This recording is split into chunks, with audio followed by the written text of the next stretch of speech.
ఏరా అంత అడవిడిగా వస్తున్నావు? ఏం లేదులే అమ్మా, మొన్న నేను నా శాలరీ డబ్బులు ఇచ్చాను కదా, అవి లైవ్.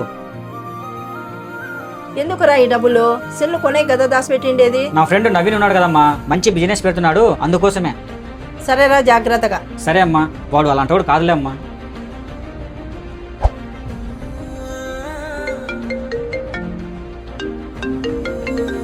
రే లాలు, ఇంకొద్దిగా డబ్బులు తక్కువ వచ్చాయిరా. ఇప్పుడు నా దగ్గర ఎక్కడి నుంచి వస్తాయరా? లేవురా. రే మామ, నువ్వు తప్ప నాకు ఎవరున్నారా? ఉంటే చూడరా ప్లీజ్ రా. సరే 1 అవర్ టైం ఇవ్వు, ఎలాగో అలా చూస్తా. ఏరా వారంలో ఇస్తామని చెప్పి బైక్ ఆశ పెట్టి డబ్బులు తీసుకున్నావు. నా డబ్బులు కట్టి బండి తీసుకెళ్ళు.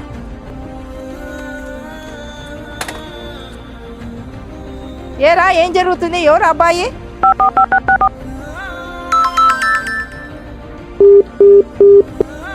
అమ్మా, అది నా ఫ్రెండ్ నవీన్ బిజినెస్ పెడతాడని చెప్పాను కదా, డబ్బులు తక్కువ వచ్చాయని అడిగింటే ఇచ్చానమ్మా.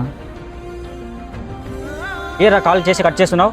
ఏమో చెప్పరా, కొద్దిగా పని మీద వెళ్తున్నాను. రే, నేను ఇచ్చిన డబ్బులు రా. రే, ఇలా ఎక్కడ పడితే అక్కడ ఆపి డబ్బులు అడిగితే ఎలా రా? ఇస్తాలే, పారిపోతామా ఎక్కడికైనా? వస్తున్నా.